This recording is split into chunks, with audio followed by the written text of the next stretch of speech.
बिस्मिल्लाहिर्रहमानिर्रहीम। अस्सलाम वालेकुम। आज की वीडियो का टॉपिक बहुत ही अहम है,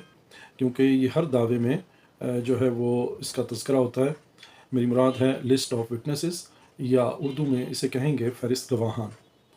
हर दावा जब दायर किया जाता है तो उसके बाद उसका जब जवाब दावा आ जाता है तो अदालत जो है वो दावा और जवाब दावा को मद्देनज़र रखते हुए इश्यूज़ फ्रेम करती है, यानी जिसे उर्दू में तनकीहात का वज़ा करना कहा जाता है। तो वो 7 दिन के अंदर अदालत ऑर्डर 16 रूल 1 जो है सीपीसी का, यानी सिविल प्रोसीजर कोड 1908, मजमूआ ज़ाब्ता दीवानी 1908, इसके तहत अदालत जो है वो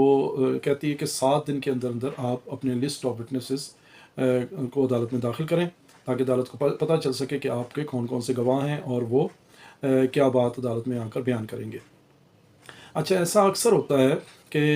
अक्सर वकला साहिबान जो है वो लिस्ट ऑफ विटनेसेस दाखिल करना जो है वो अदालत में 7 दिनों के अंदर भूल जाते हैं, और बाद में जब वो नोटिस में आता है तो वो देखते हैं फ़ाइल में लिस्ट ऑफ विटनेस नहीं होती, या at the time of evidence जब गवाह आते हैं तो फिर वो होता है कि जिस गवाह का नाम लिस्ट ऑफ विटनेस में है कि नहीं है, और वो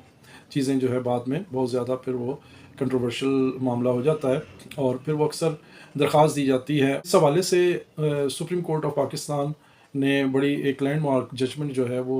जिसका उन्वान इस तरह से है 1999 SCMR पेज 799, इसमें ये हेल्ड किया है कि जो फ़र्क वाज़े किया है कि गवाहान जो बुलाए जाते हैं, जिनको लिस्ट ऑफ विटनेसेस में शामिल किया जाता है, उनकी कौन कौन सी कैटेगरी होती है। वो 2 किस्म की कैटेगरी को बयान किया गया है कि एक तो वो विटनेस हैं जिनके बारे में कहा जा सकता है कि to call by the court, और दूसरा ये होता है to produce by the parties. यानी एक गवाह वो हैं जिनको प्रोड्यूस किया जाएगा, अदालत में पेश किया जाएगा, दूसरे कॉल जिनको अदालत बुलाएगी। अथॉरिटी में साथ ही बयान किया गया है कि नीचे कोर्ट में जो है वो लिस्ट ऑफ विटनेस दाखिल नहीं की गई थी, उसके बाद उसकी दरख्वास्त दी गई और कहा गया कि जी भूल गए, तो अदालत ने कहा कि ignorance of law is no excuse, क्योंकि ये चीज़ नहीं कहा जा सकती कि जी मुझे इसका इल्म नहीं था, लॉ का पता नहीं था। तो वो केस जो है वो आगे हाई कोर्ट से होता हुआ फिर सुप्रीम कोर्ट जब पहुंचा है, तो ये जो मैंने जिक्र किया है आपको 1999 SCMR पेज 799, इसमें ये पूरी जो है वो डिस्कस की गई है कि टू कॉल और टू प्रोड्यूस, इसको वाज़ेह किया गया है। तो जो टू कॉल वाले विटनेस हैं उनको अदालत में वो देना ज़रूरी है, उनकी लिस्ट, ताकि अदालत उनको बुलाए, और प्रोड्यूस वाले जो हैं वो at the time of evidence जो पार्टी लेके आ सकती है। अच्छा, इसमें ये भी मैं वाज़ेह कर दूं कि जो गवाहान होते हैं प्रोड्यूस करने वाले, यानी जो पार्टीज़ खुद लेके आएंगी at the time of evidence, वो अपनी प्लीडिंग्स से बाहर नहीं जा सकते, यानी अपने दावे या जवाब दावे से वो बाहर नहीं जा सकते। जो उसमें बयान किया गया है वही की वही उन्होंने बात करनी है, कोई मज़ीद उसमें चीज़ ऐड नहीं कर सकते। जबकि जो टू कॉल वाले विटनेस हैं जिनको अदालत ने जो है बुलाना है, और या कोर्ट विटनेसेस जो होंगे वो कोई भी चीज़ नया फैक्ट भी ऐड कर सकते हैं और प्लीडिंग से बाहर भी जा सकते हैं। तो इसलिए ये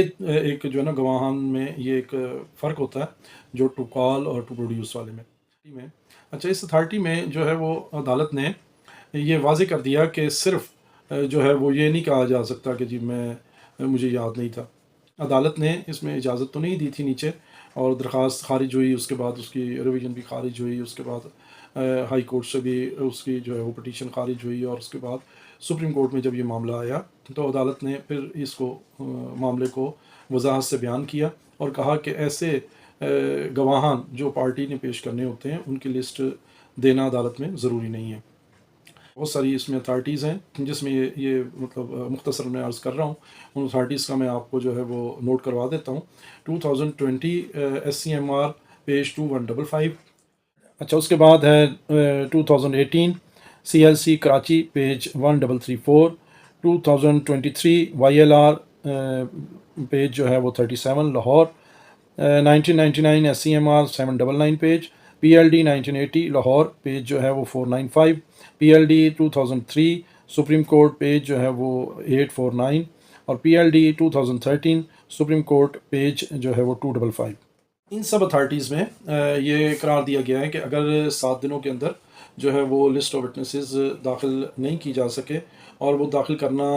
जो है वो ज़रूरी हो, तो कोर्ट को एक एप्लीकेशन भी दी जा सकती है, और लेकिन ये है कि as a matter of right नहीं है, वो as a matter of discretion है, कोर्ट की डिस्क्रिशन होगी। अगर कोई माकूल वजह जो है वो अदालत में बयान की जाए کہ یہ ان وجوہات کی بنا پر جو ہے وہ لسٹ آف وٹنسز عدالت میں داخل کرنا رہ گئی ہے، تو عدالت جو ہے اس کو ثوابدید ہے کہ وہ اس کو اجازت دے سکتی ہے پارٹی کو، اور وہ بعد میں بھی لسٹ آف وٹنسز عدالت میں داخل کی جا سکتی ہے،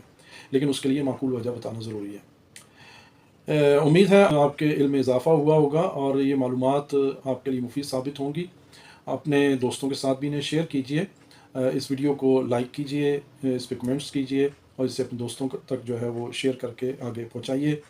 اپنا اور اپنے چاہنے والوں کا بہت خیال رکھیے، اجازت دیجیے، اللہ حافظ۔